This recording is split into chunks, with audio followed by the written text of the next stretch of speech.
Olá! Ainda pelo dia das comemorações da Consciência Negra, a Câmara Municipal recebe o debate sobre o racismo e a discriminação religiosa como fatores desencadeadores de doenças do povo negro. O debate será presidido pelo vereador Pedro Tourinho.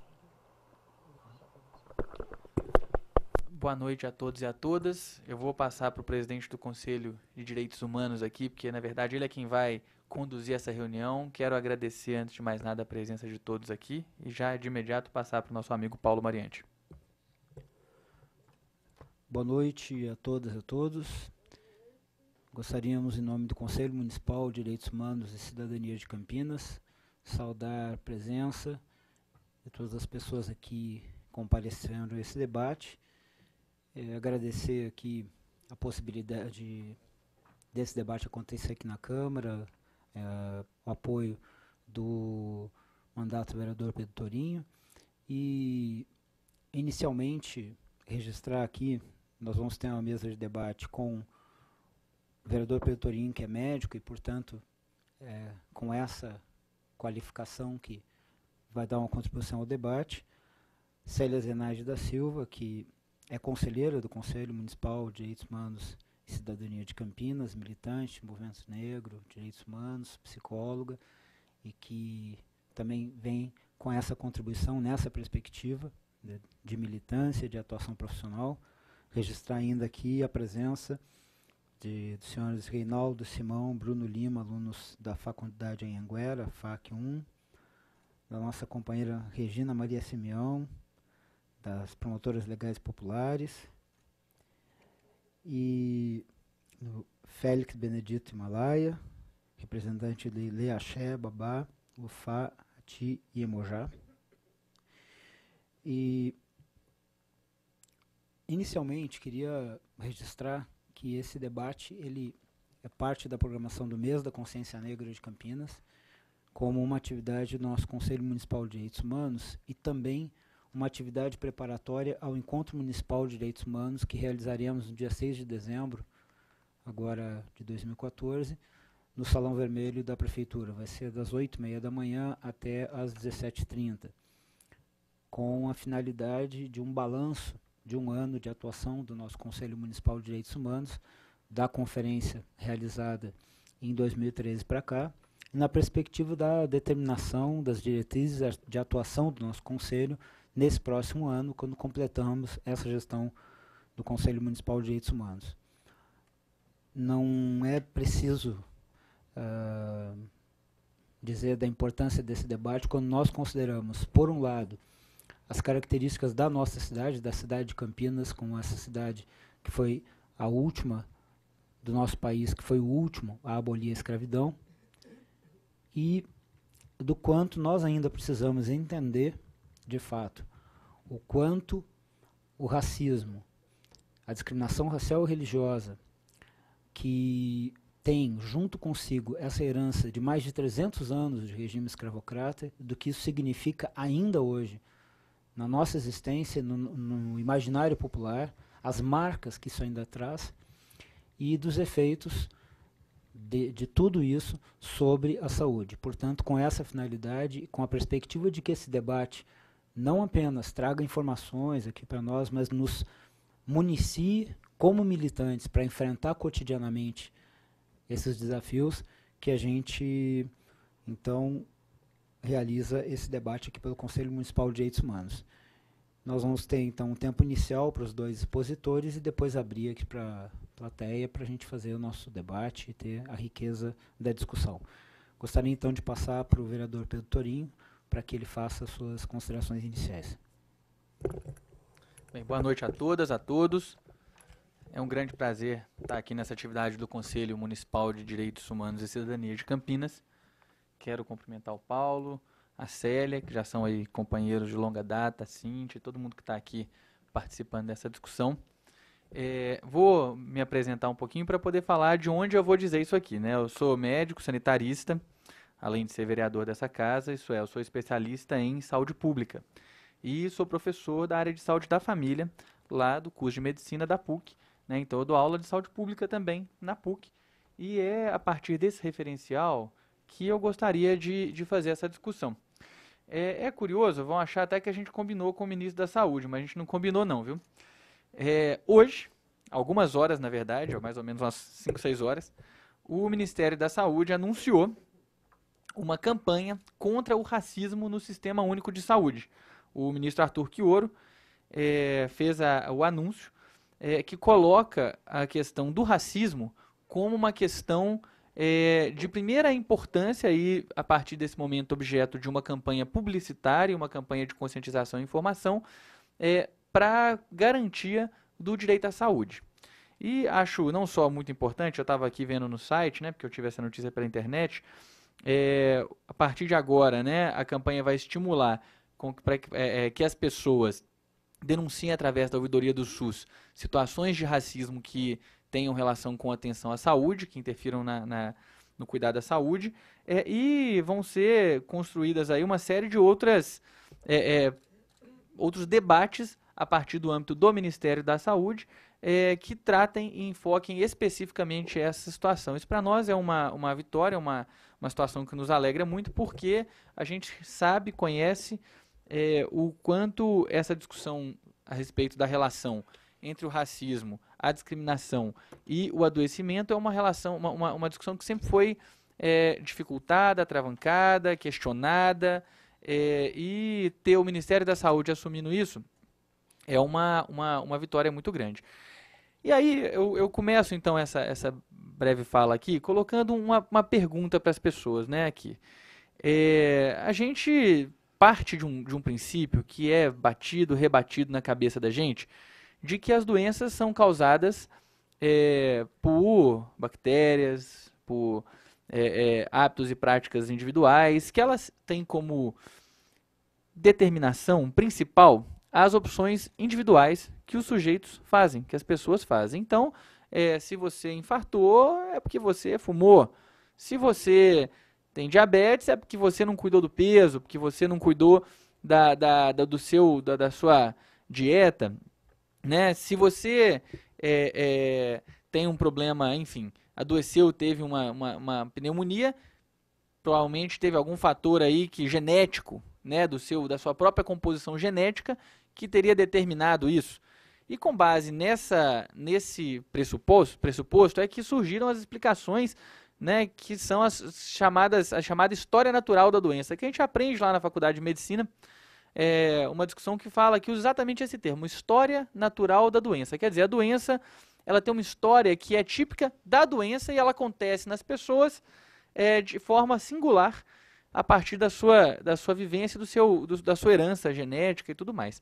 Acontece que, na medida em que os epidemiologistas, os estudiosos da saúde foram começando a observar de forma mais atenta, não só os indivíduos, mas também os grupos de pessoas, as populações, eles começaram a perceber que sim, evidentemente existe uma determinação individual no processo de adoecimento. Uma pessoa que nasce com uma herança genética X pode apresentar uma doença e a outra não. Às vezes até irmãos, um tem uma doença, o outro não tem. Então, indiscutivelmente, esse fator existe. Porém, tem um outro elemento que eles começaram a perceber, que era que subgrupos populacionais, parcelas da população, adoeciam coletivamente de forma diferente uma da outra. Do que eu estou falando?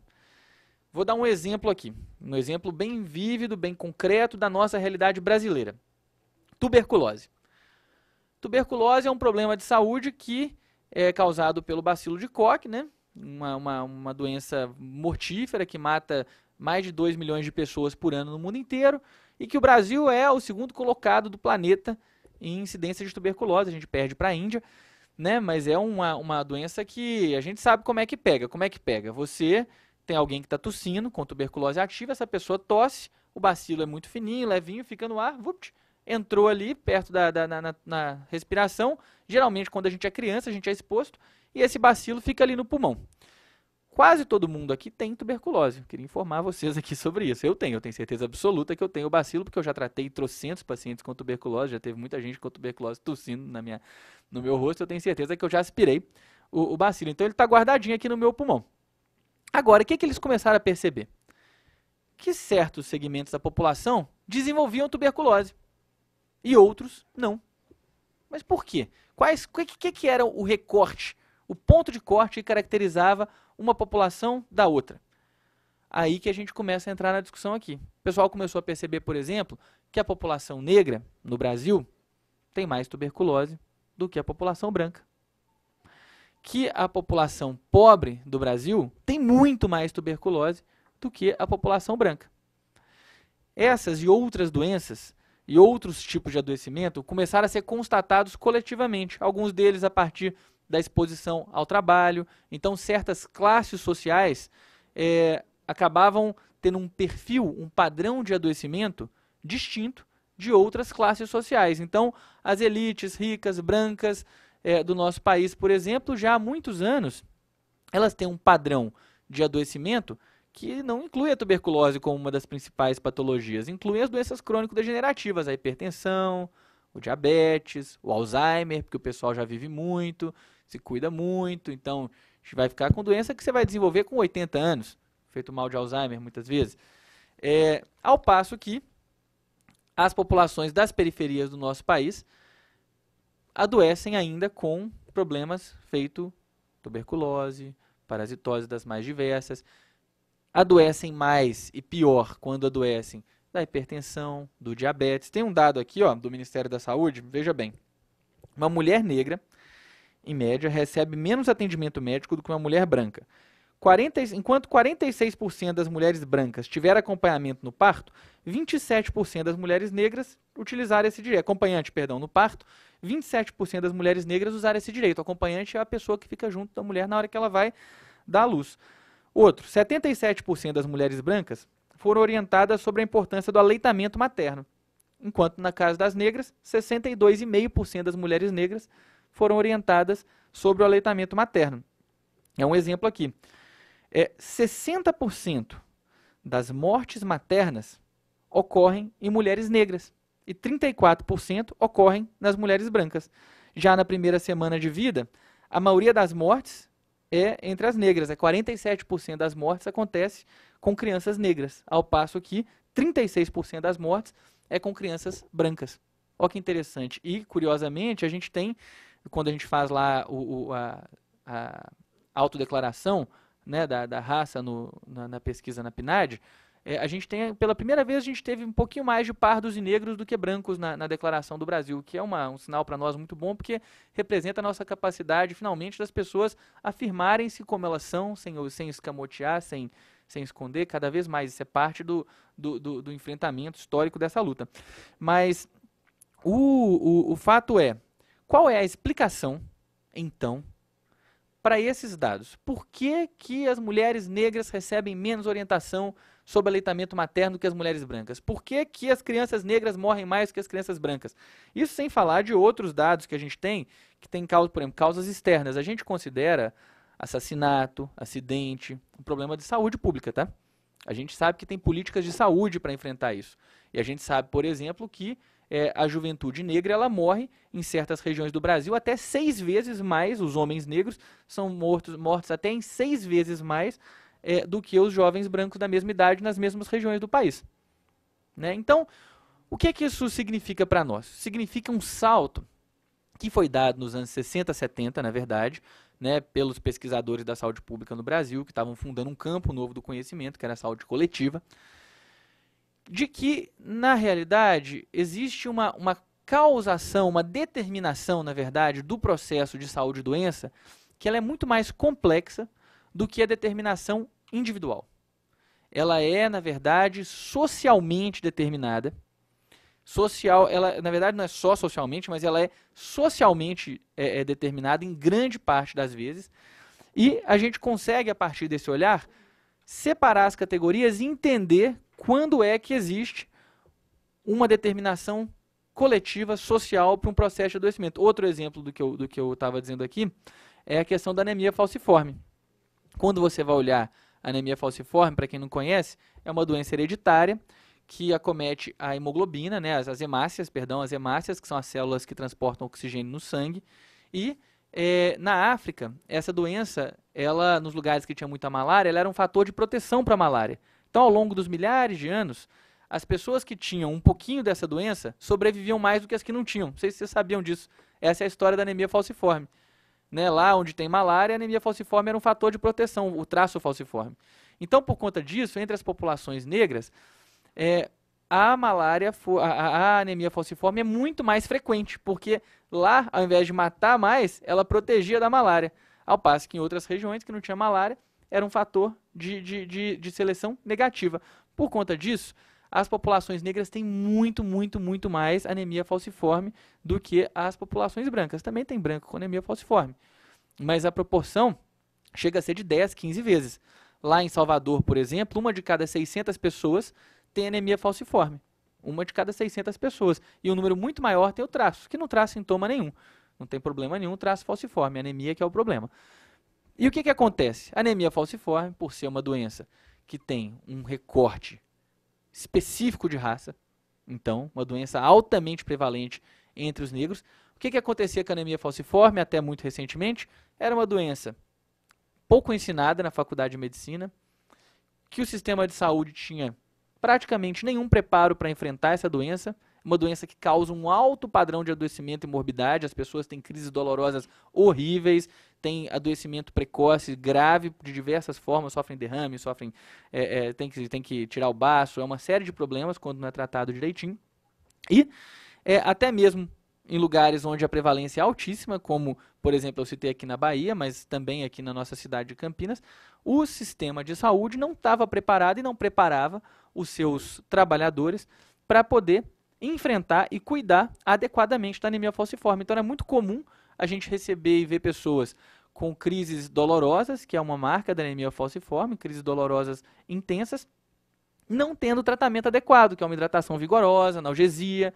E aí essas pessoas sofriam muito mais do que era adequado. E para nós isso é um exemplo claro daquilo que o Ministério da Saúde propõe enfrentar a partir do lançamento dessa campanha, e já desde 2009, quando houve o lançamento da Política Nacional de Saúde Integral da População Negra, né, que teve uma revisão aí em 2011, né, a portaria está aqui, eu até puxei, é a portaria 992 de 13 de maio de 2009, e quando a gente finalmente estabelece esse marco, que é um marco que primeiramente visa superar uma das principais chagas do racismo, que é a não visibilidade, o não reconhecimento. A gente estabelece isso como política nacional e agora estabelece como objeto de campanha, é que a gente então começa a ter, de forma mais consistente, mais vigorosa, a instituição de políticas que busquem superar o racismo institucional nos serviços de saúde e as lacunas de estruturação das redes de cuidado em saúde que eram seletivas, prejudicando os adoecimentos típicos da população negra.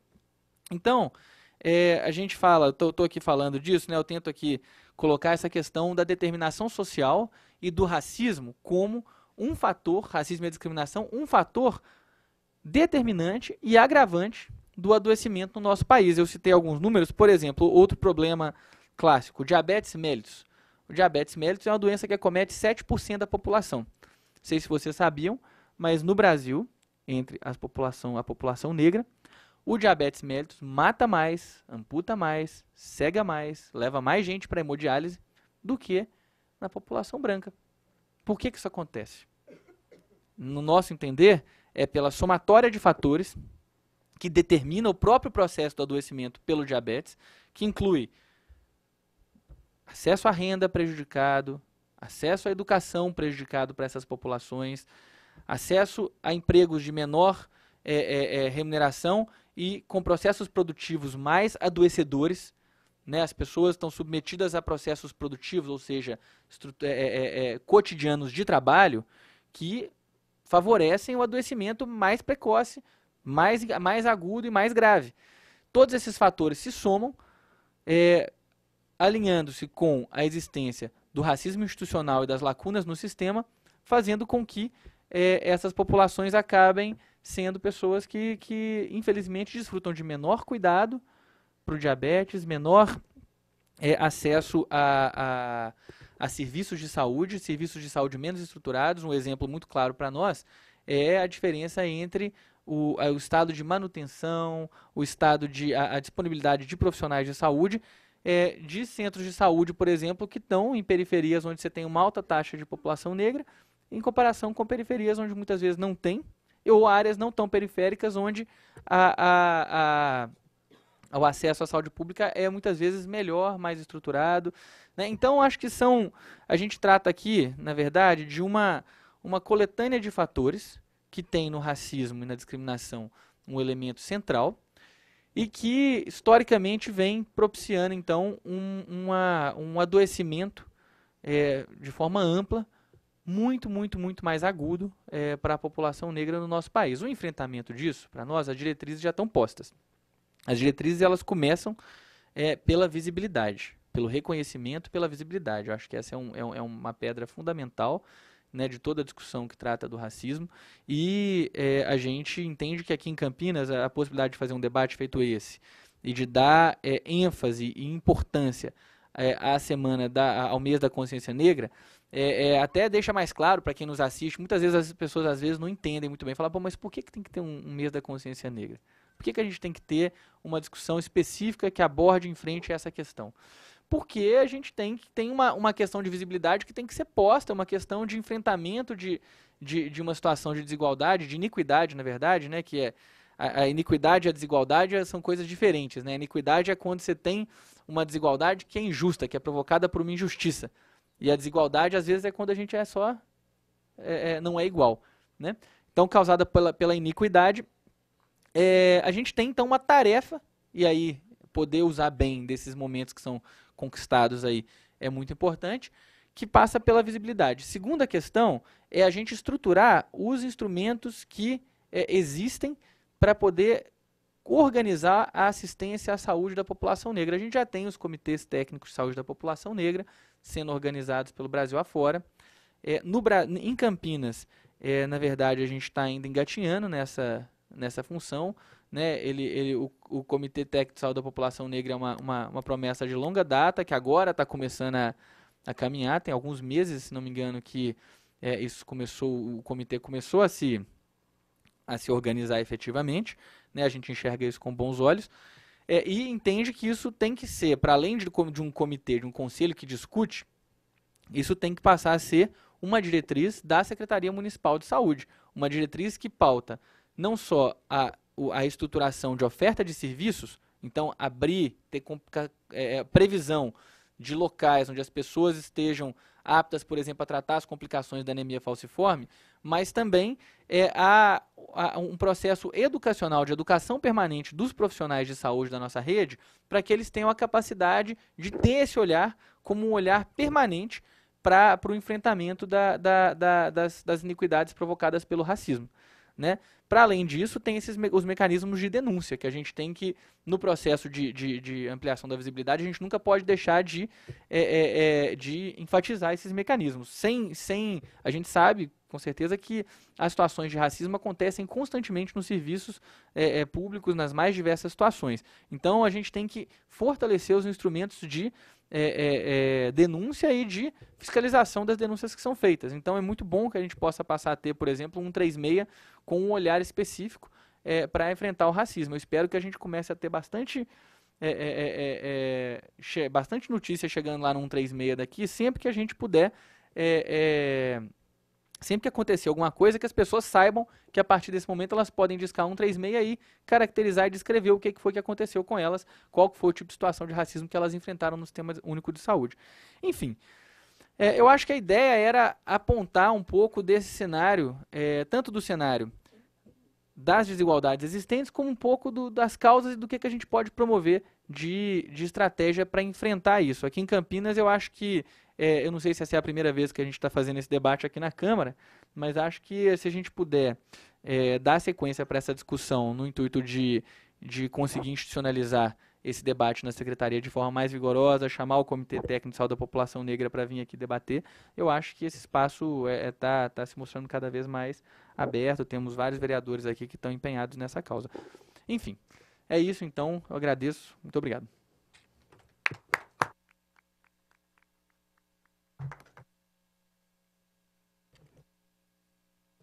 Obrigado, Pedro. Queria registrar aqui já a presença de conselheiros e companheiros aí da militância. A Magali, que é a nossa secretária executiva do Conselho Municipal de Direitos Humanos e Cidadania, das promotoras legais populares, militante aí do movimento negro, movimento de mulheres negras.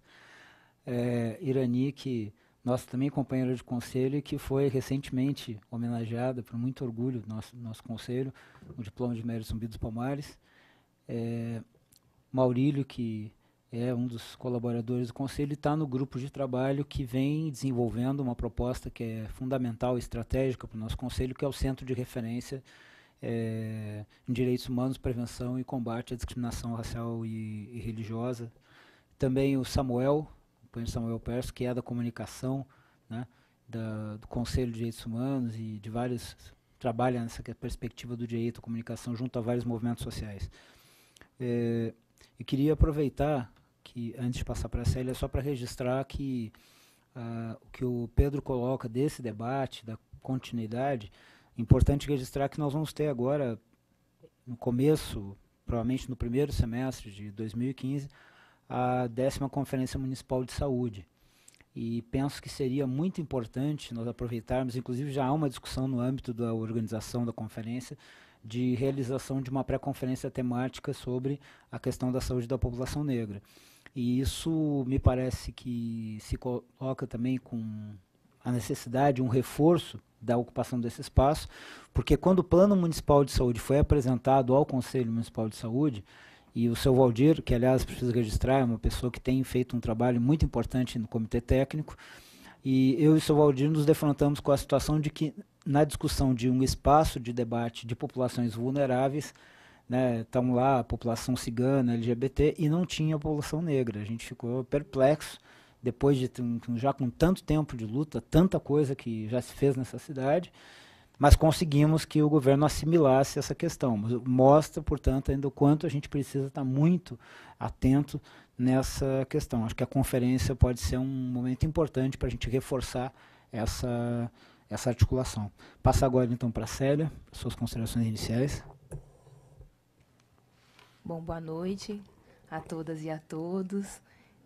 É um prazer aqui estar nessa casa, dividindo a mesa com o Pedro, com o Mariante, e falando um pouquinho do racismo, que é uma questão que permeia aí por todos os meus espaços, sendo eu uma mulher de periferia negra. Né? E aí, como Mariante já me apresentou, sou conselheira municipal de Campinas e sou psicóloga, e é desse lugar que eu vou falar, de tudo isso que eu já falei, mas essas colocações. E aí, pensar um pouquinho o racismo, né, o tema da mesa, o racismo e a discriminação religiosa como fator desencadeador de doenças do povo negro, e aí o Pedro já deu uma boa explanação, já falou um monte aí sobre as doenças.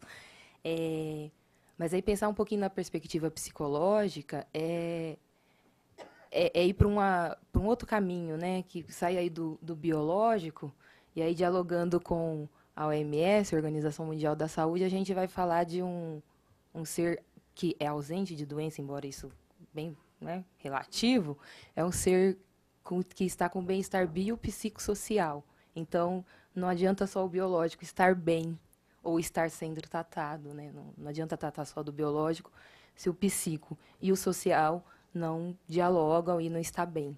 E aí, como o Pedro já bem explanou, a nossa população vai ficando cada vez mais à margem, tendo em vista que quando o biológico, muitas vezes, né, é um pouco degradado lá na saúde, que as pessoas olham com olhares não tão preparados, o psico e o social, então, isso vai ficar bem mais à margem, porque não vai ser olhado isso no âmbito da saúde. Se a gente for para outras políticas públicas, o olhar do racismo e da discriminação religiosa, então, vai ficar bem aquém do esperado. Eu trabalho na área da assistência. Nós temos no SUAS uma tipificação onde está lá posto que a discriminação racial ou religiosa é para ser um cuidado desse lugar também, mas a cidade de Campinas não olha para isso. Então, a gente trabalha com abuso sexual, com a negligência,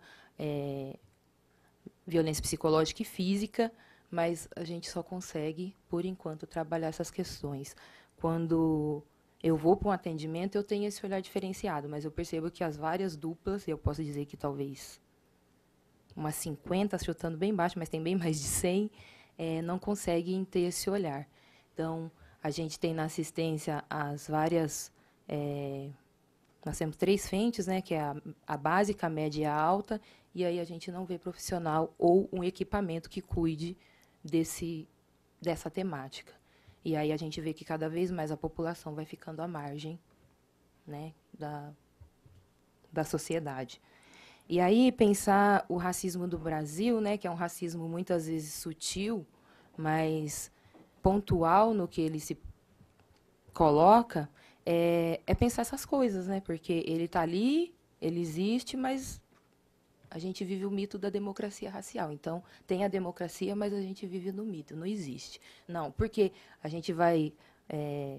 eu com a Cíntia, às vezes a gente recebe algumas denúncias de, por exemplo, pessoas que vão para um atendimento e os psicólogos ou outros profissionais, desculpa, gente, questiona, por que você está colocando isso para mim? Isso, vamos tratar de outros assuntos. A gente pode tratar de outras coisas. O racismo é coisa da sua cabeça. Vamos ver outras coisas que estão aí interferindo nas suas relações que não é o racismo. Isso pesa ouvir. Né? Eu, enquanto negra, pesa, porque eu sei. Né? A gente entra numa loja e é seguido, né? No caso da Regina, que depois ela pode falar um pouco. E aí, né? Isso não tem uma implicação na saúde? A gente sabe que os níveis de estresse, quando muito, né, perpetrados, aí ele pode também trazer uma hipertensão para a população. Se a gente vai na saúde ver os números de pessoas com hipertensão, onde está a nossa população? E aí a gente vem com esse debate do centro de referência para tratar essas questões. A gente sabe, o Mariante acabou de citar, que em Campinas, tem lá no conselho, a discussão de várias temáticas, e o seu Valdir está lá há bastante tempo. E cadê, né, o debate da saúde da população negra? Embora a gente saiba que em Campinas existe esse debate do comitê técnico há pelo menos 10 anos. E aí? Onde nós estávamos, talvez, ou onde a gente consegue estar hoje, né? E aí aqui a gente vem fazer esse debate hoje, refletindo sobre a importância desse centro de referência na cidade de Campinas. E aí não é criar algo novo. Eles já existem em algumas cidades, existe em São Paulo, existe em Salvador. Mas talvez copiar, sim, porque é algo que está dando certo. Mas trazendo um centro de referência para a nossa cidade é discutir e congregar essas políticas que talvez hoje não funcionem do jeito que nós gostaríamos ou do jeito que a nossa população almeja ou precisaria. E aí, pensando na discriminação racial, que ela vem como uma ideia e depois ela se transforma em ação, muitas vezes é isso, né? Porque a ação, ela tem uma ideia lá no imaginário das pessoas, que o negro é isso ou aquilo, é fedido. E aí eu vou trazer falas aqui do que eu ouço no meu cotidiano de alguns profissionais que atendem ou de algumas pessoas que eu atendo. Então, vem uma menina de 12 anos, não vou citar nome, mas na escola ela é chamada de fedida. E aí, quando eu vou discutir com os profissionais, mas eu não quero atender essa população que ela é fedida. O cabelo daquela menina é ruim, por que a mãe dela não cuida? E aí, quando eu vou para os atendimentos, tia, mas eu queria ter o meu cabelo diferente, porque o meu cabelo é ruim.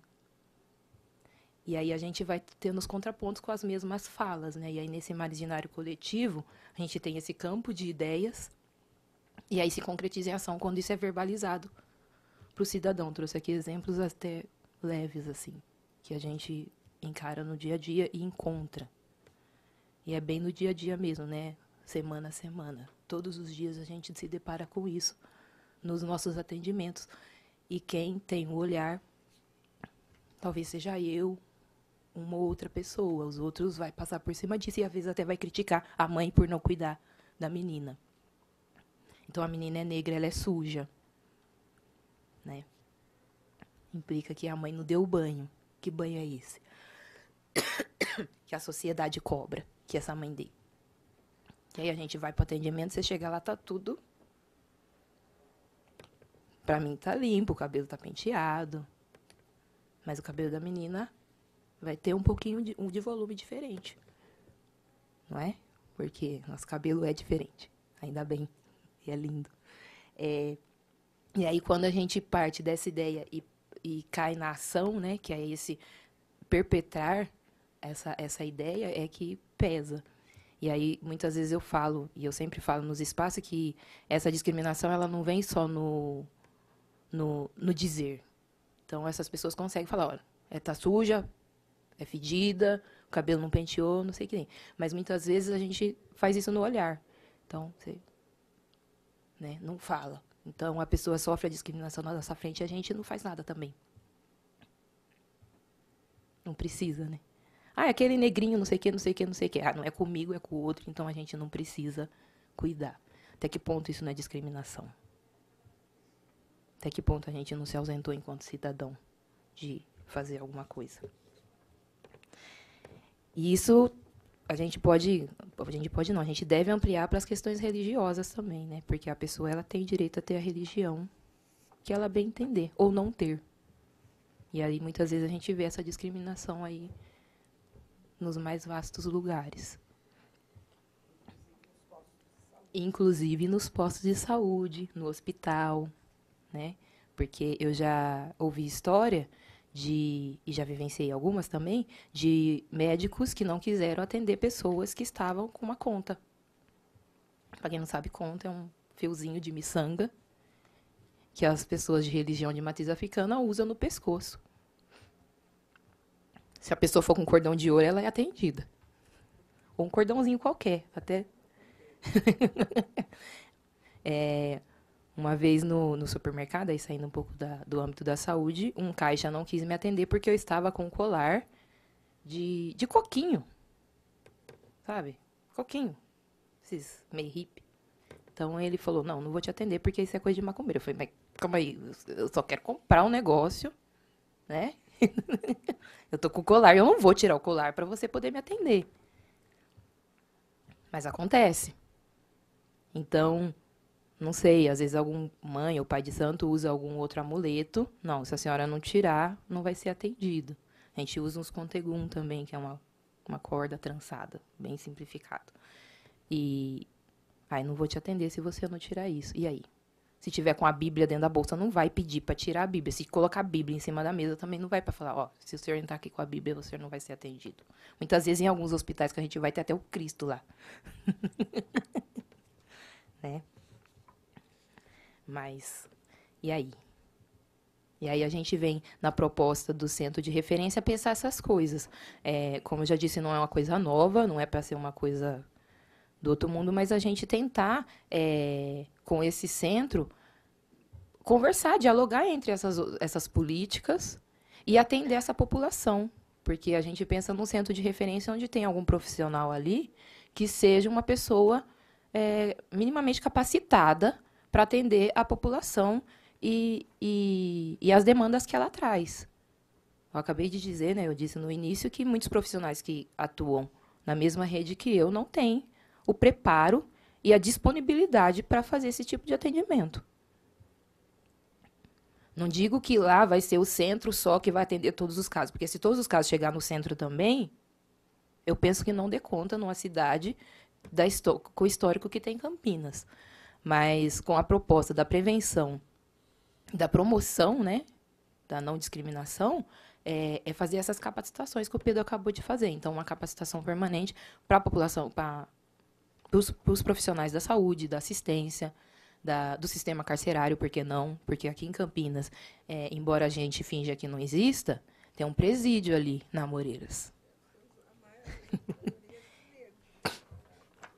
E que tipo de população que está ali dentro? Nas nossas fundações casa, que tem vários núcleos aqui em Campinas. Como que a gente olha para esses meninos e para essas meninas que estão ali?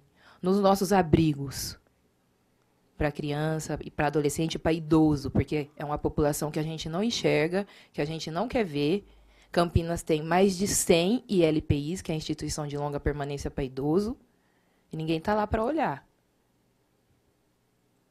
Quem é que vai olhar para essa população? Porque a população negra também envelhece. Aos trancos e barrancos, mas envelhece. Com um monte de problema aí, mas envelhece. E aí a gente está aqui para discutir isso também. Bom, gente, teria bem mais coisas para falar, assim, mas... E aí pensar nessa dimensão, né, das questões psíquicas, do sofrimento, do adoecimento psíquico, que é de um outro lugar, é puxar essa temática para o campo também da minha profissão, que muitas vezes colaborou para que o racismo se perpetrasse para mim, né, numa leitura minha e de vários outros pensadores aí. Muitos deles colaboraram aí com testes psicológicos, o tamanho do cérebro, o tamanho disso, o tamanho daquilo, onde colaborou aí para que o negro fosse colocado no lugar e no inconsciente coletivo que ele é colocado, que ele está hoje. E aí a gente vem para desconstruir isso que foi posto, né? Porque hoje essas teorias já se caíram, mas muitas pessoas ainda continuam acreditando nela. Além das teorias, a gente discute também a questão do setting, né? O setting terapêutico para o negro, eu acredito hoje, na minha atuação, que não deve ser esse setting terapêutico que foi criado nas Europas da vida. Né? Que é aquele setzinho branquinho, com um divã, uma cadeirinha. Será que é disso que a nossa população precisa hoje? O menino da Fundação Casa, se você for fazer um grupo com ele ou um atendimento, ele vai dar conta de ficar deitadinho, sem olhar para você e tendo um atendimento? E aí a gente repensar esse setting terapêutico. E pensar na história, né, no histórico social de que o negro foi construído e está nesse inconsciente, assim como a psicologia. Quando a gente consegue cruzar isso, a gente vê que há muitas falhas hoje. E muitas questões aí que são colocadas que a gente não dá conta nem de fazer um setting, às vezes. Né? O setting que a comunidade da psicologia ou da psiquiatria acha que é o ideal. Pensar que as questões do racismo muitas vezes chegam para a gente velada. Na maioria das vezes. Então, quando eu trouxe a questão da menininha, que falou do cabelo e da sujeira, né? Ah, eu sou suja, fedida. Estava ali estampado. Ah, é isso, vamos lá trabalhar. E quando isso chega muitas vezes velado, que chega em forma de um sofrimento que a sociedade não consegue nomear. Quando a gente trabalha o mito da democracia racial, é isso, né? Muitas vezes. Que a população não consegue nomear, então, eu não sofro racismo. Ou eu não pratico o racismo, eu não pratico a discriminação. E aí a gente fala, né? Como assim? Quando a gente vai conversando um pouco mais, eu enquanto psicóloga, e a gente chega num ponto que aí a pessoa se fala, nossa, eu vim aqui por outro problema. E, na verdade, o meu problema, eu que estava nomeando errado, eu não sabia dar o nome para o que eu estava sofrendo. Então, a pessoa entra numa loja, ela é discriminada. A pessoa entra na padaria, ela é discriminada. No hospital, ela é discriminada. Vai no atendimento do SUS, ela é discriminada. Vai na escola, chove, discriminação. E aí ela nomeia isso de uma outra coisa. Ah, tô com staff, tô cansada, tô estressada, palavra da moda. Tô depressivo, palavra da moda também. Ou senão, né, vou descarregar minhas energias aí nas drogas, e aí entra numa outra questão da saúde também, que é bem... E aí a gente vai discriminar também porque não pode usar droga. Como assim foi procurar droga? E essas inscrições psíquicas vão ficando, né? A gente não descarta isso. Aí depois lavei, tomei um banho, estou pronto para outra. Essa discriminação eu vou deixar lá em casa, no banheiro, foi junto com a água? Não vai. Eu conto sempre também que assim, a gente carrega uma discriminação que muitas vezes é herança dos nossos pais. Então, nossos pais, quando a gente nasce lá, né, quando eles vão cuidar da gente, eu lembro, foi um evento bem marcante para mim, que quando eu comecei na escola, a minha mãe me levou na primeira semana. No final da primeira semana, ela falou, bom, o caminho da escola é esse. A ida é a mesma. Se você não arrumar confusão, se você... E aí fez uma... Leu o Pai Nosso, né? Como diz o... Fez a reza.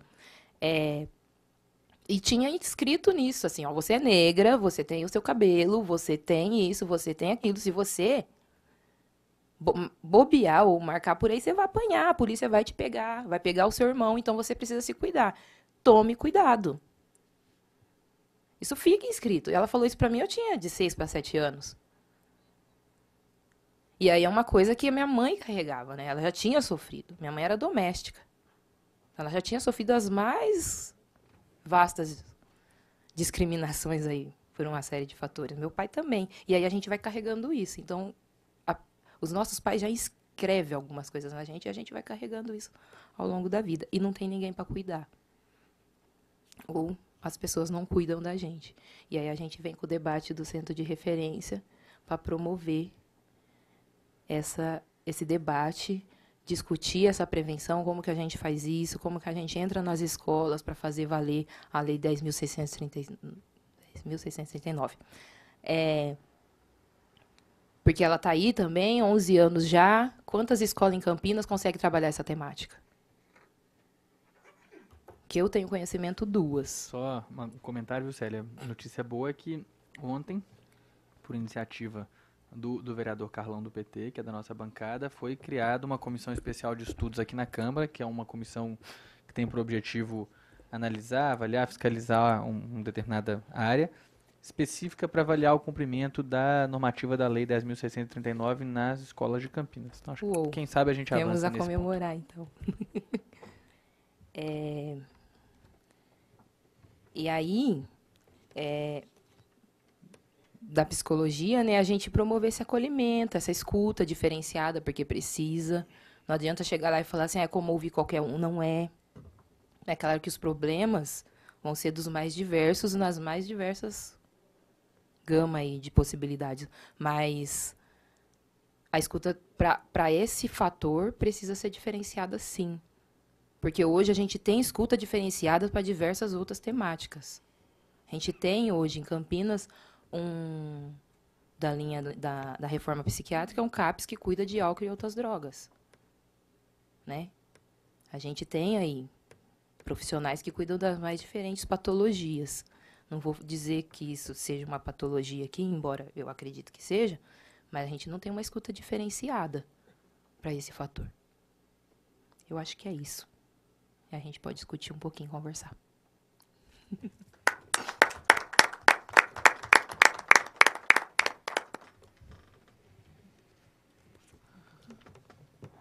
Obrigado, Célia. Acho que com essas duas falas a gente agora já pode partir para o nosso debate aqui. A gente queria combinar, então, que talvez trabalhar com um tempo de 3 minutos para cada... Pode ser uma fala, pode ser uma pergunta, aí fica ao critério de cada pessoa, mas a gente organiza agora. Então, queria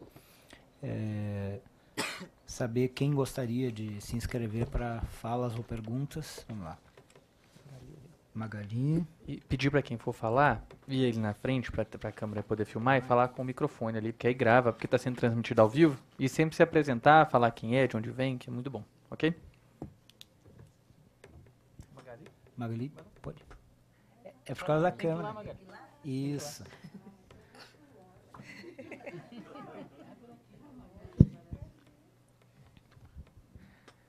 Enquanto a Magali vai lá no microfone, só também registrar a Cíntia, nossa companheira do conselho aqui também, sempre com a gente na luta. O André, que aqui é assessor do Mandato Pedro, é também companheiro de luta e da militância do Movimento Negro. Vai lá, Magali. Oi, gente. Eu queria dialogar aí com essa última fala da Célia, mas colocando para a Célia e para o Pedro, né? Essa coisa do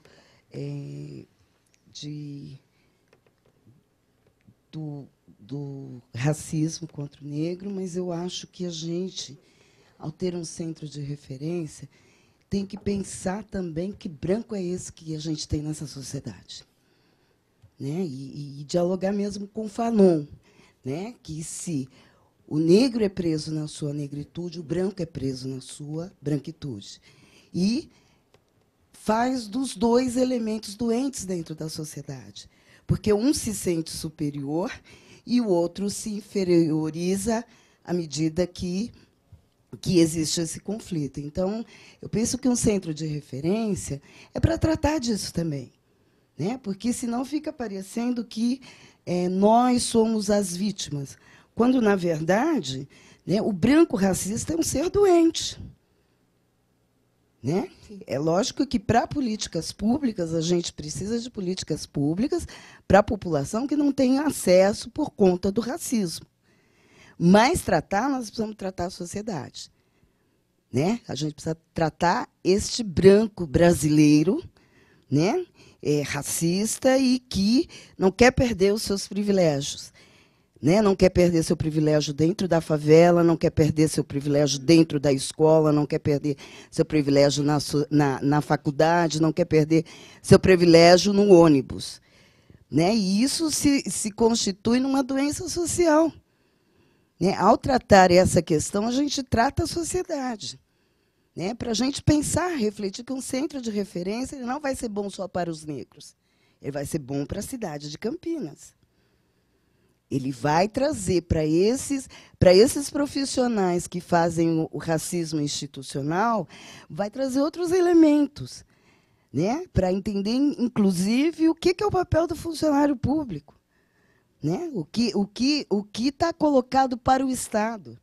Que o Estado não pode discriminar. Eu, como funcionária pública, então, represento o Estado naquilo ali, não posso discriminar também. Eu queria levantar isso para a gente também avançar na nossa reflexão. Porque, senão, a gente também fica nos pensando como coitadinhos. E nós estamos trazendo solução para a sociedade. Né? Para mim, é esse o ponto. E acho que, por aí, também a gente dialoga com aqueles que acham que é besteira um centro de referência. Né? E aí a gente consegue também garantir que esse centro de referência tenha qualidade. Né? Porque a gente quer uma coisa com qualidade. A gente quer uma coisa que acumule e que reproduza nos espaços onde a população utiliza. Então, precisa ser um centro qualificado, senão vai ser para inglês ver. Como a gente não é europeu, a gente não quer que inglês veja. A gente quer um centro para brasileiro ver. Né? A gente quer um centro que cada um tenha uma relação de pertencimento com ele. Né? Então, acho que é um pouco isso. Eu queria levantar um pouco para o Pedro e para a Célia, para a gente pensar um pouco como é que a gente avança essa discussão para ganhar mais aliados. Magali.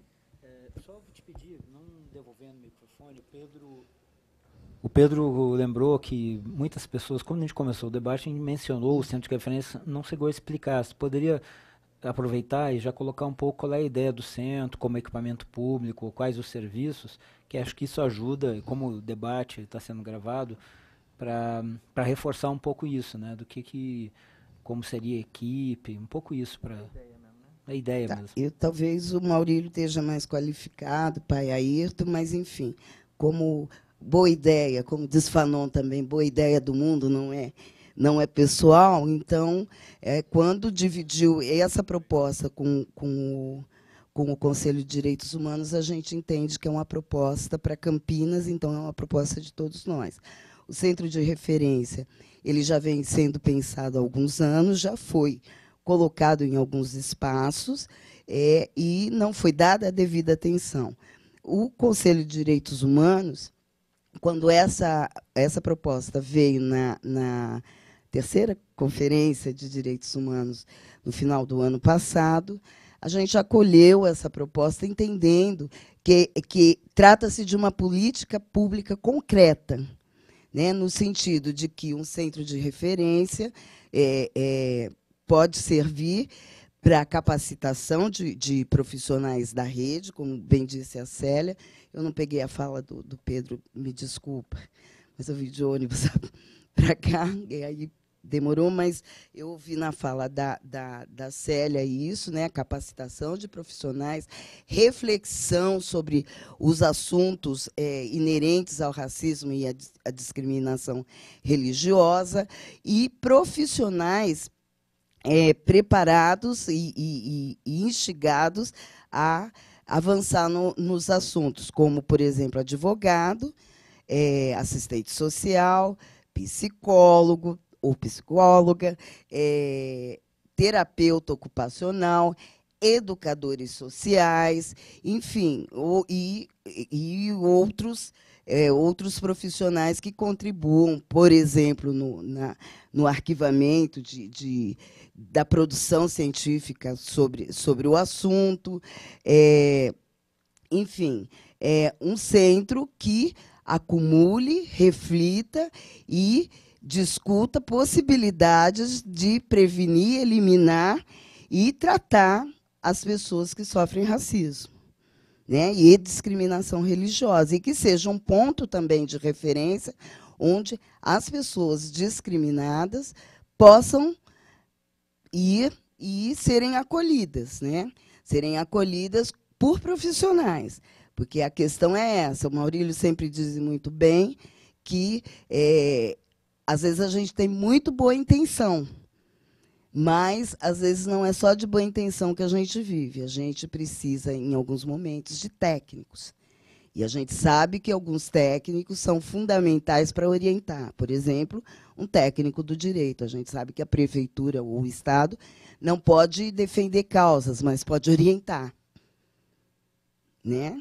Assim como um psicólogo pode acompanhar, assim como um assistente social pode acolher, né? Que um dos problemas, talvez, fundamentais de quem sofre racismo e discriminação é o acolhimento, né? É o acolhimento. Se você não for bem acolhida, o resto está tudo prejudicado, né? Se você vai para um lugar e se sente culpado por aquilo, então metade do problema você já não consegue resolver, né? Então, a ideia do centro de referência é um centro que acumule essas questões e que divida com o resto da rede, né? Que, como bem disse a Célia, um centro só não vai resolver, mas ele acumulando e preparando outros profissionais que estão em outros equipamentos, consegue contribuir para que as pessoas sejam atendidas onde elas moram, onde elas convivem.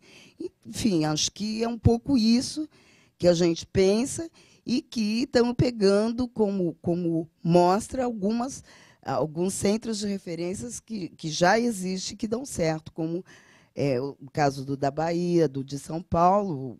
Foi uma equipe aqui de Campinas visitar o centro de referência em São Paulo. Parece que o diálogo, pelo menos entre aqueles que são de movimentos sociais com eles, é um diálogo já avançado, que precisa agora fazer com que o poder público assuma isso, né? E, para isso, a gente conta com o apoio, né? E quer muito o apoio dessa casa aqui. Em particular, aí eu falo por mim, né? Não falo pelo Conselho inteiro, dos parlamentares, que a gente tem uma ligação mais direta, né? Então, é um pouco isso. Não sei se eu expliquei. Falta alguma coisa, Maurílio? Né? Então, é um pouco isso que a gente pensa que possa ser o centro de referência e que Campinas, sendo uma cidade do interior, vai estar à frente quando ela pensar e implementar esse centro de referência, porque vai ser, com certeza, em poucos anos, vai se reproduzir em outras cidades. Acho que é isso.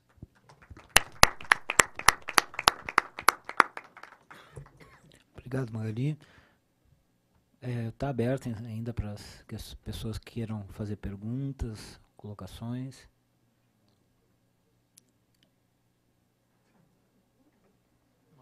Maurílio. Depois eu queria fazer uma questão também. Algumas boas notícias.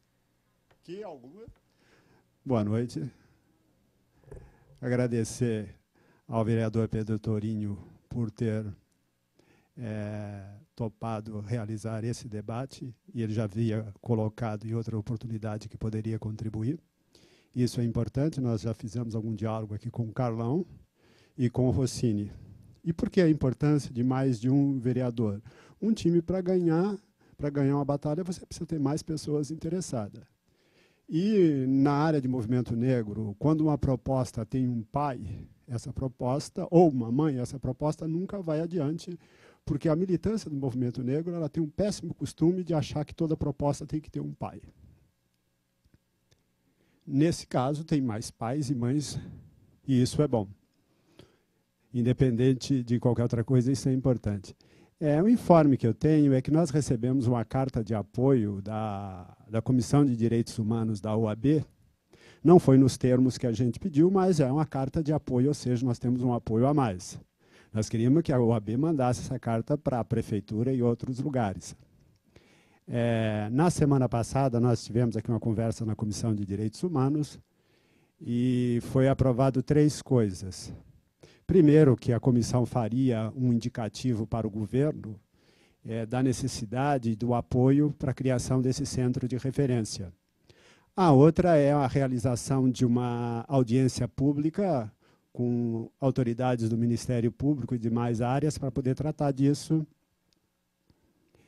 E foi também solicitada uma comissão de estudo para tratar da questão do negro em Campinas. Vamos ver qual dessas chega primeiro, que eu acho importante. E nós fizemos também uma conversa na Comissão de Igualdade Racial da UAB, apresentando a proposta do centro de referência, e a polêmica lá foi que eles não entenderam muito essa questão da necessidade do profissional de direito ele atuar, inclusive, em ações de racismo, exceto aquelas que envolvam o poder público. Mas isso a comissão vai se reunir outras vezes para poder dar um parecer. De qualquer forma, nós temos 2 situações que são importantes. Em relação ao que já foi dito e colocado pela Magali, e que a gente tem visto em alguns debates, e que a gente está construindo essa proposta, algumas ideias elas vêm para acrescentar, é aquilo, o centro de referência, em determinados casos, ele tem que chegar antes que chega o racismo, ou seja, preparar as pessoas para o conjunto dessas circunstâncias. A outra coisa é ir atrás daquelas pessoas que passaram por racismo para poder medir o que isso impactou na vida dessas pessoas. É como uma ação de reparação. E aí, só de memória, eu poderia citar 20 e 30 casos de memória. Mas eu vou pegar um específico do porquê que a gente tem que tratar isso enquanto política pública, enquanto método técnico e científico de resolução dos problemas. Teve um caso de racismo e discriminação religiosa numa escola lá na região dos DIC. A menina foi praticamente apedrejada. Qual foi o mau encaminhamento disso? Nós não tínhamos nenhuma instituição qualificada para poder tratar disso, e as pessoas o fizeram pela boa intenção. Qual foi o resultado da boa intenção? A boa intenção que você faz determinado trâmite político e depois isso não se torna público, e você não dá visibilidade aos casos de racismo. Esse atendimento feito por gabinete de parlamentar ou qualquer outra coisa que seja, por melhor que seja, eles geram um problema. Eles não estão dentro da esfera de um serviço público. Eu não estou aqui dizendo que as pessoas estão erradas, eu estou dizendo que eu não acredito nessa forma de tratar as coisas.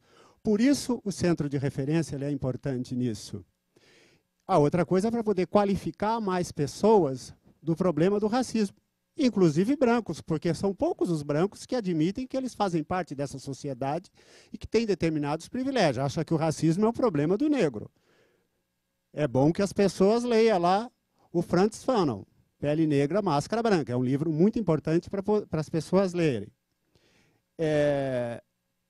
Nos casos, por exemplo, emblemáticos de racismo, tem um caso de uma menina que foi discriminada em 1992, lá na Big Modas. Essa menina passou por um conjunto de problemas, depois teve problema de derrame, de outras coisas, e tem um quadro de confusão mental, ou qualquer outro termo que se usa que seja mais correto, que é algo espantoso. Nós, na época, fizemos isso com a boa intenção.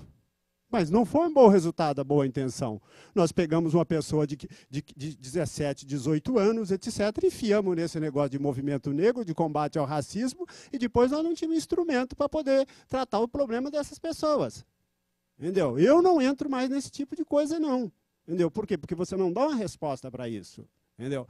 Agora, nós, 20 anos, nós não conseguimos isso, a culpa um pouco é nossa, mas um pouco é a sociedade que a gente vive. O centro de referência ele não vai resolver todos os problemas. Nós não estamos apresentando uma proposta milagrosa, de jeito nenhum. Mas que, com certeza, ele vai impactar na vida das pessoas, isso é certeza absoluta. Porque isso pode melhorar a vida das pessoas, de uma forma geral. E é para isso, a participação de vocês ela é importante nisso. Mas eu queria ir mais adiante nisso. A gente sabe que os vereadores têm instrumentos que são válidos, e esse instrumento é como uma espada. Quando é interessante, apresenta, quando é, não. Eu não estou dizendo que esse é o caso aqui. Eu gostaria, se você pudesse fazer um pedido, eu havia dito isso, e vou voltar, mas eu acabei não fiz, do que aconteceu com esse caso nessa escola lá do DIC, e, preferencialmente, depois, numa outra oportunidade, a gente ouviu o Conselho Tutelar, nesses casos, como o Conselho Tutelar tem atuado nesses casos, entendeu? Quantos casos chegou até lá, porque nós vamos cobrar também dessas instituições o papel que elas devem, inclusive, nesses casos. Não é cobrar do ponto de vista de culpabilizar. Isso é importante. E também dos casos que chegou à ouvidoria do município e também lá na CEPIR e no Conselho da Comunidade Negra. O Conselho da Comunidade Negra, a gente está retomando o Conselho, reconstruindo o Conselho, porque o Conselho foi destruído, e com a proposta de ser um instrumento para contribuir para o debate político. Maurílio, só uma pergunta. Você está falando do caso daquela jovem que sofreu discriminação religiosa porque estava trajada e tudo, e aí foi discriminada na escola, né? Sim. Tá, depois a gente tem que pegar o nome dela direitinho, a escola certinho. A gente pode fazer um requerimento, por exemplo, de informação.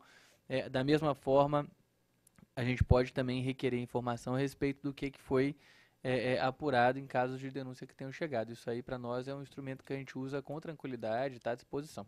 Sim. É só a gente organizar a demanda. Tá? Uhum. Então, seria... E contribuir nessa questão, por exemplo, que a gente apresentou, em relação a uma audiência pública aqui na Câmara para poder tratar disso, dessa questão dos casos de racismo, e ouvir autoridades e técnicos da área. Porque nós temos que trabalhar com essa questão técnica, porque a gente tem uma resposta que ela é baseada em determinados parâmetros. Uma coisa que a Magali não disse é que o Centro de Referência em São Paulo ele tem uma sistemática de tratar os casos, que é um conjunto de normas técnicas que é utilizado em diferentes situações. Isso também a gente vai trazer para Campinas. A gente ou vai copiar aquilo, ou vai melhorar, e quem tiver ideias depois de como melhorar aquilo é importante, porque a gente depois pode ter, ao longo do tempo, um desenho de como se dá esses casos de racismo. Para quê? Para não ficar esse negócio que o racismo é um negócio lucrativo para muita gente. Ou seja, o fulano vai ali, vai acolá, e quando chega para a gente, algum desses casos, a pessoa já passou em 10 lugares e nós não temos solução. Nós não temos instrumento, por exemplo. Nós não podemos contar, por exemplo, com a boa vontade ou da Célia, ou do Paulo Mariante, ou de outras pessoas, para poder atender. Recentemente, atendemos um caso que tem tudo a ver com o racismo, e nós estamos de mãos atadas, porque nós não temos aonde encaminhar a pessoa e depois cobrar. A determinadas pessoas, se a gente encaminhar lá, a gente vai cobrar, o cara vai falar, não, eu atendi de boa vontade, eu não posso. E a gente não pode sobrecarregar os nossos militantes, seja de direitos humanos, de psicologia, de direito, ou de qualquer outra coisa, com determinadas coisas, que é o poder público que tem que fazer isso. E não essas pessoas. As pessoas fazem enquanto militante, enquanto interessado na causa. O que eu queria fazer de pergunta é se vocês já pensaram nessa questão, por exemplo, dos casos de racismo, de que instrumentos melhor a gente poderia medir isso enquanto saúde pública, enquanto nos casos de saúde, como a gente medir a possibilidade disso, do racismo interferir nisso, para poder a gente ter um parâmetro para depois, amanhã, discutir com as pessoas que a necessidade desse instrumento, para poder avaliar. A outra coisa é, se vocês já pensaram que a situação de violência na nossa sociedade, inclusive a violência racial, ela tem um peso de racismo em função dessa sociedade que foi criada baseado na violência. O Brasil não é um país pacifista, entendeu? E até do ponto de vista religioso, esse país já começou violento.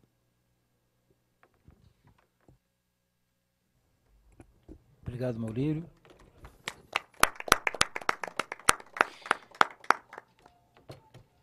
Mais alguma pergunta?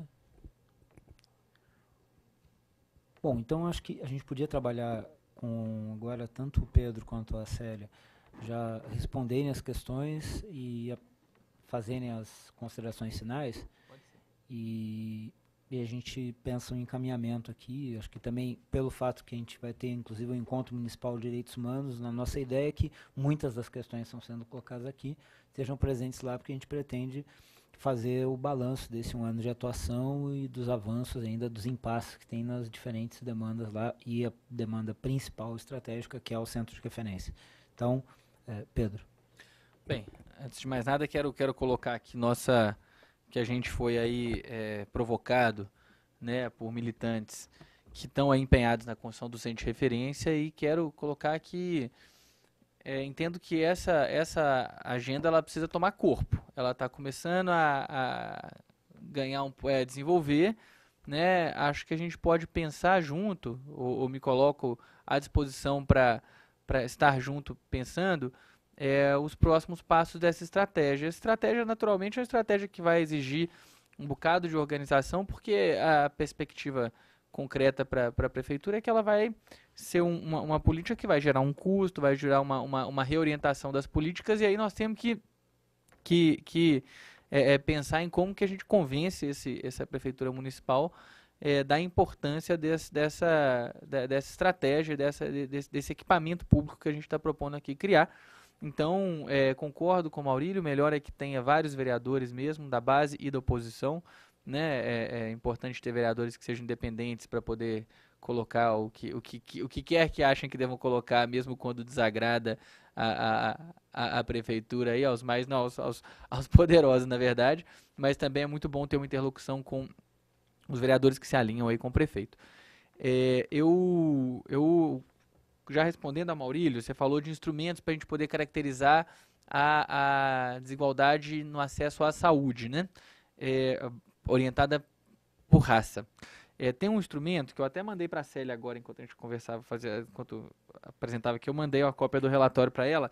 Tem o relatório anual das desigualdades raciais no Brasil, que o Estudo de Economia da FRJ organiza. Não sei se vocês conhecem esse relatório. É um relatório enorme e que tem mais um terço deles, bobear, um quinto dele, sei lá, um quarto dele, é Sistema Único de Saúde. Então, algumas das informações que eu tirei aqui, que eu falei, por exemplo, a gente tirou daqui. Por exemplo, a questão da tuberculose, da hanseníase. Né, eu estava aqui olhando os dados, ó. Por exemplo, tuberculose. Os diagnósticos dados, né, em 2008, número de novos casos registrados de tuberculose. Entre homens brancos, 11.840. Entre homens pardos e negros, 17.205. Mulheres brancas foram 6.188 e mulheres negras 8.819. Quer dizer, especialmente entre homens brancos, entre homens pardos e negros, a discrepância desse perfil de adoecimento, dessa doença, a partir do recorte racial é evidente. E a tuberculose para nós é um indicador muito bom de negação do acesso a direitos básicos de renda, de condições de vida. É uma doença que é um marcador para nós de negação de outros direitos também, né?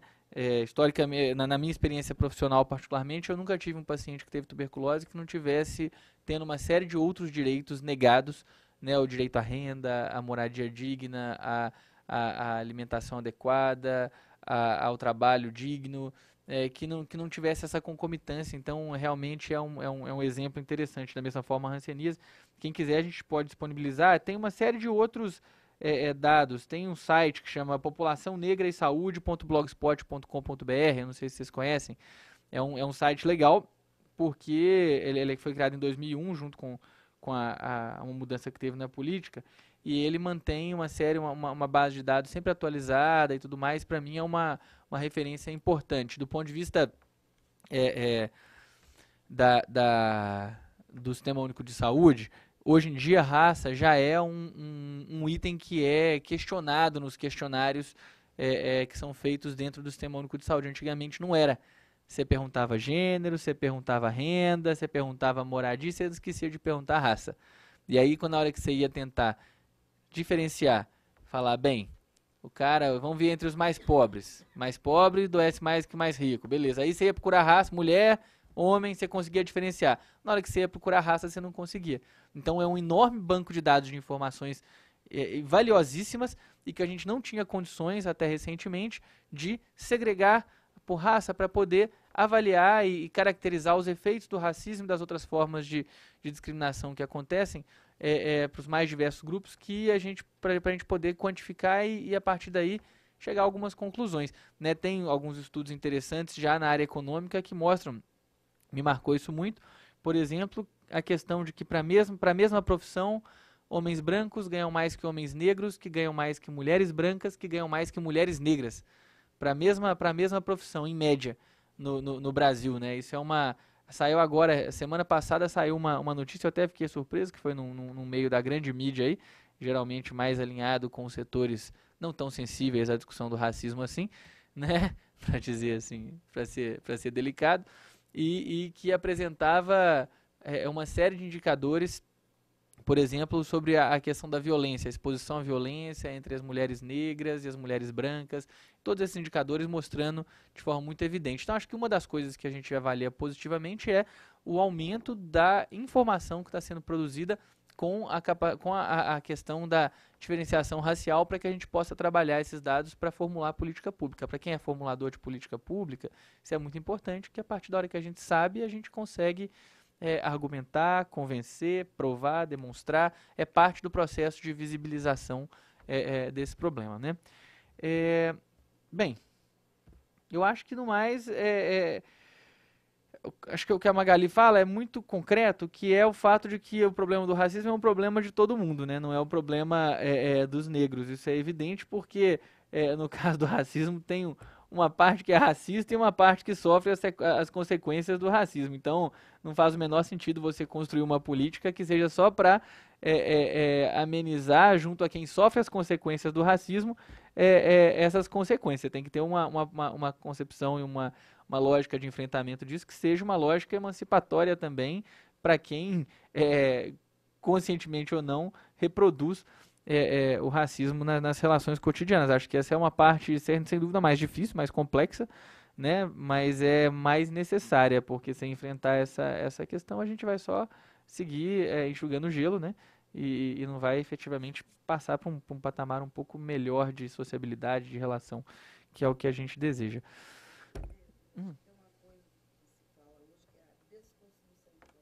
Sim.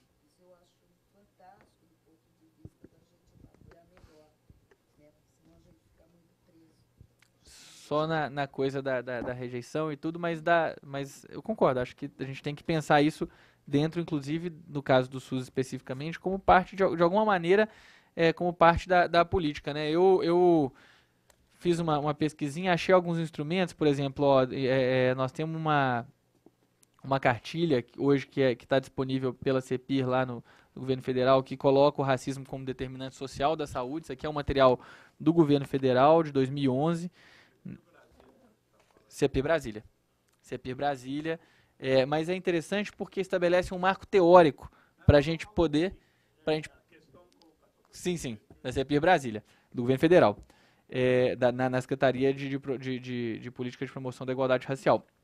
Mas fazendo uma interface com a saúde. E é legal porque estabelece um marco conceitual a partir do qual a gente pode construir esse olhar de forma mais organizada, consistente. Um pouco disso que eu falei aqui da determinação social do processo saúde e doença é debatido aqui. É uma referência, enfim, também que pode ajudar a gente a aglutinar armas para construir junto esse enfrentamento aí. É isso então, certo?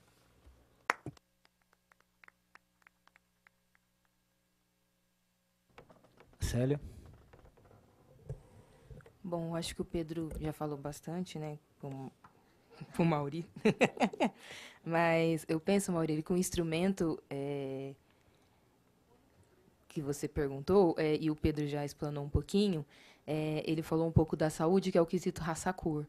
Embora vai identificar quem são os negros, quem são os brancos na política.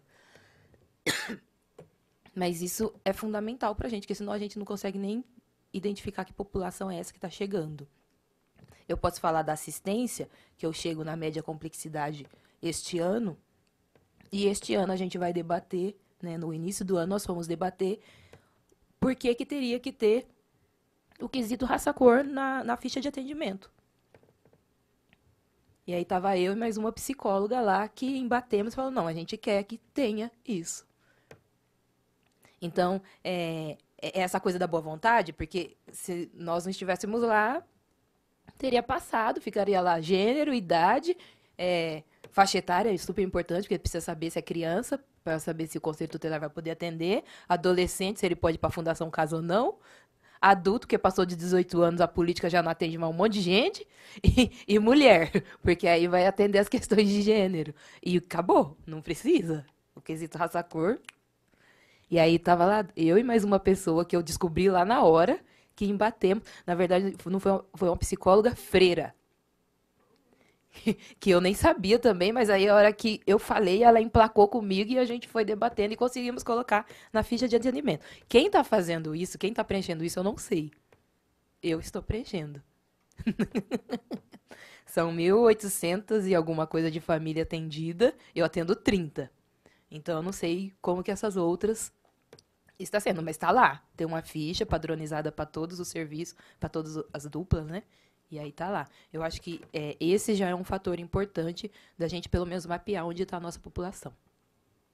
E aí, dialogando um pouco com a Magali, eu sempre falo, né? É uma fala bem popularzona, assim. Quem me vê falar é que, assim, eu não gosto de atender, que nem essa menina que eu trouxe aqui do fedido, do cabelo. Eu não ia ficar atendendo só ela ou a família dela, preparando ela para ser saco de pancada para sofrer o racismo de novo. Então, o meu movimento é ir para dentro da escola onde ela sofre esse racismo e conversar com as pessoas que estão lá, que são brancos.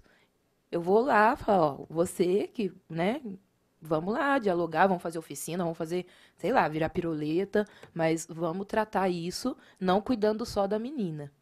E aí eu sempre trago isso, porque, e é o que você disse, o racista ele também sofre. Em proporções diferentes, em diferentes situações, mas ele é um doente. Né? Ele sofre de uma doença, vamos falar. Ele é um doente. E aí, né, não dá para tratar só de um, cuidar só de um, olhar só para um, e não olhar para o outro nessa perspectiva de, se você continuar praticando esse racismo, a outra pessoa vai adoecer.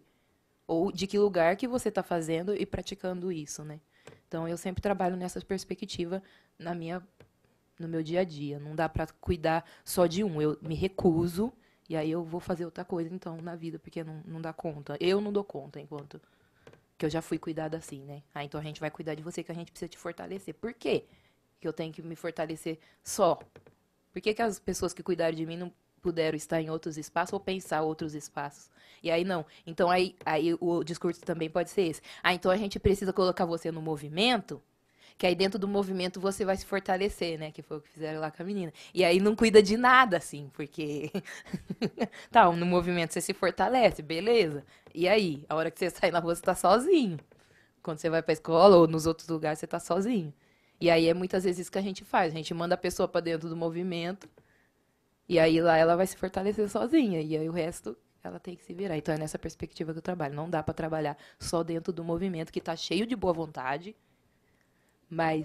e tem seu papel, mas não dá só para a gente trabalhar entre os nossos. A gente precisa conversar com os brancos, sim, de que lugar esse branco está e ocupa. Acho que é isso.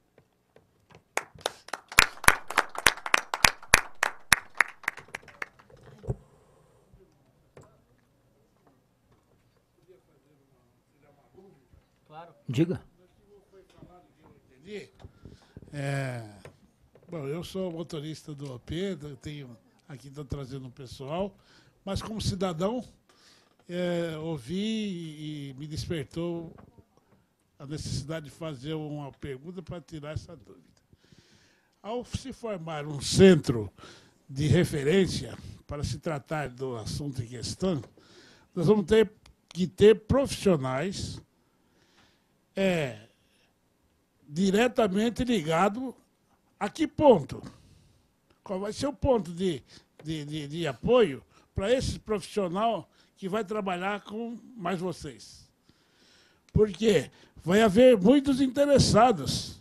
Depois que o movimento estiver andando, vai ter muitos interessados espertos que, com o seu grau de formação, que com o seu grau...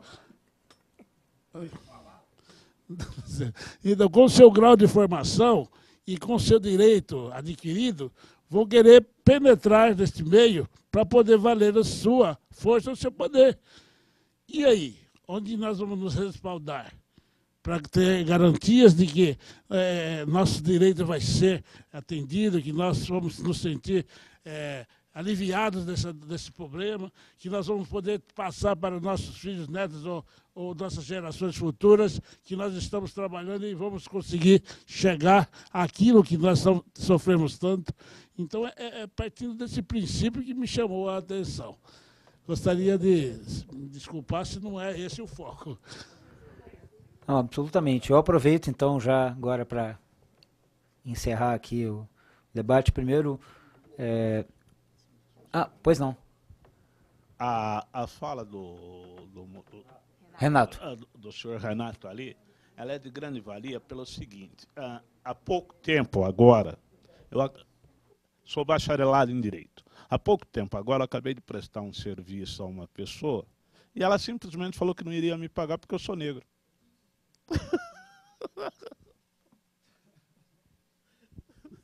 E aí? Vou eu à delegacia, na condição de bacharel, e conversei com o delegado. Falei, expliquei para ele, né? Falou, pô, amigo, pô. Falei, mas, pô, como? Precisa fazer o boletim de ocorrência para que se apure isso.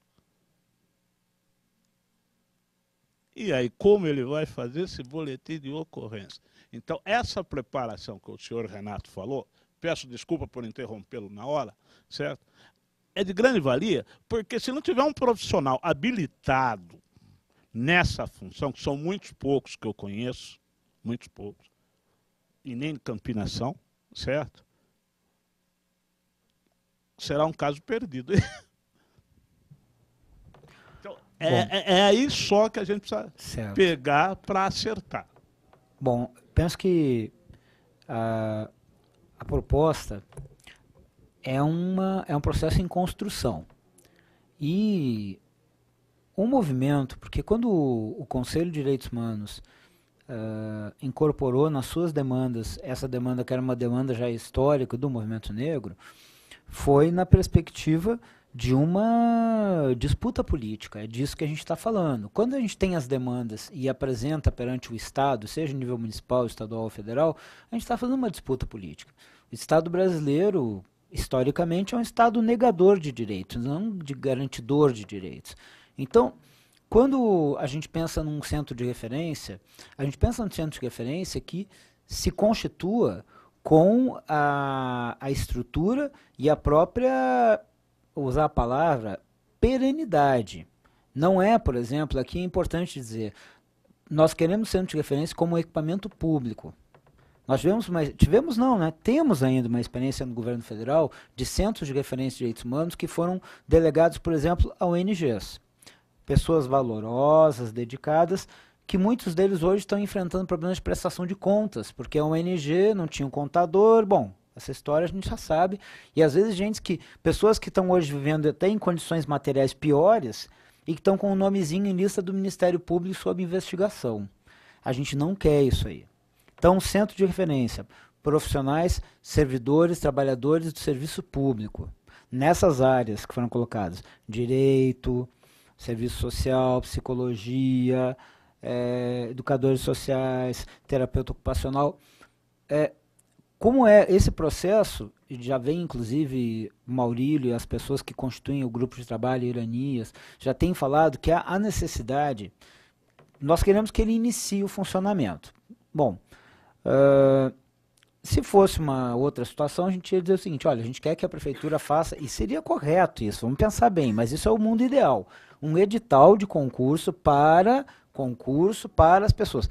Bom, o que se propôs a fazer? Uma busca ativa junto a servidores públicos hoje existentes na prefeitura, que tenham possibilidade, que tenham um compromisso, uma vontade de fazer esse trabalho, que tenham a capacitação técnica e a vontade de fazer, porque também não adianta ter a capacitação técnica e não ter a vontade de fazer.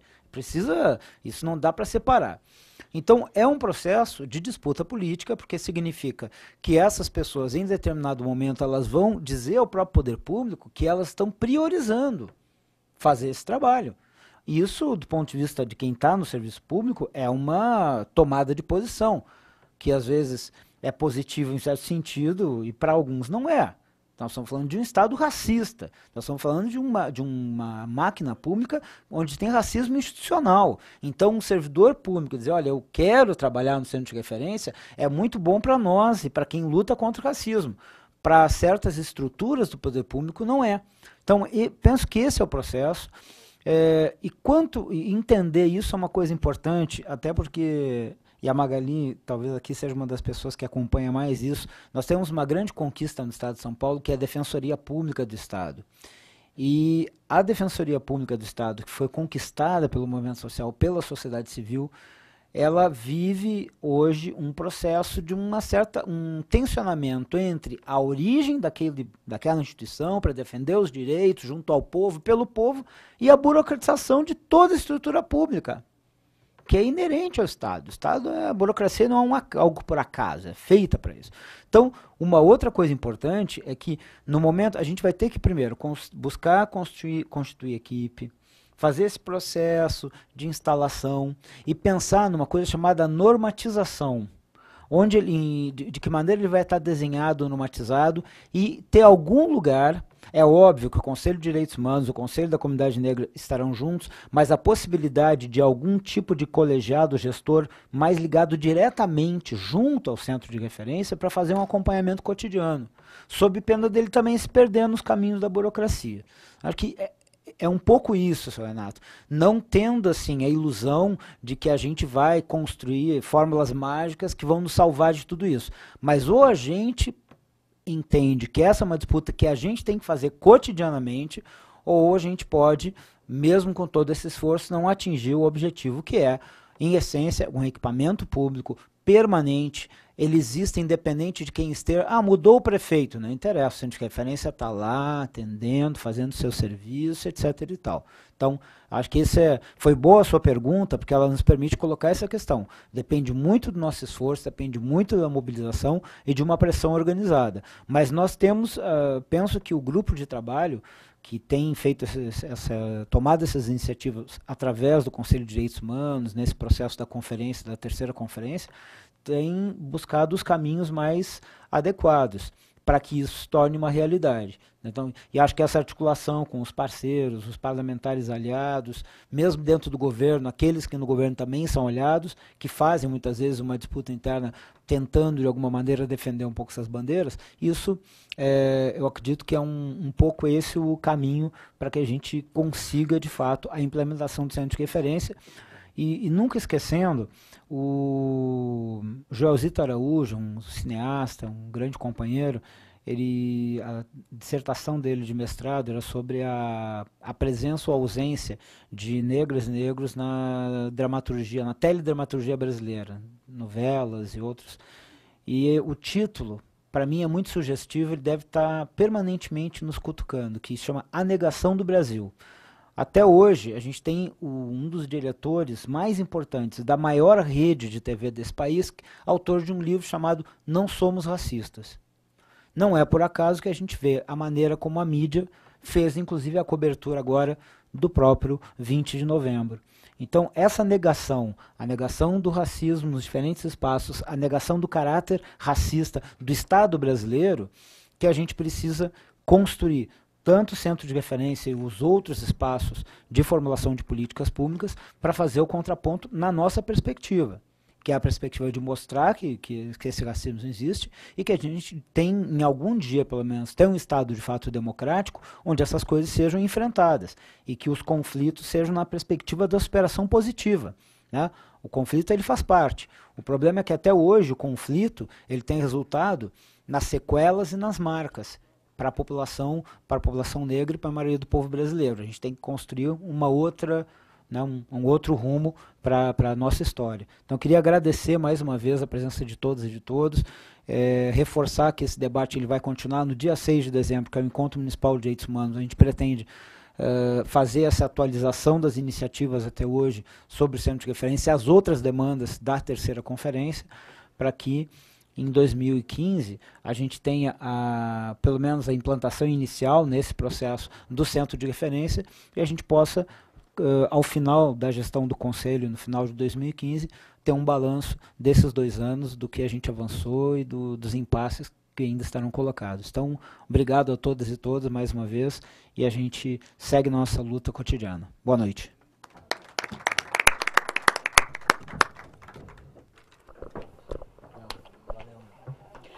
Nós encerramos agora a transmissão ao vivo do debate que falou sobre o racismo e a discriminação religiosa como fatores desencadeadores de doenças no povo negro. Até breve.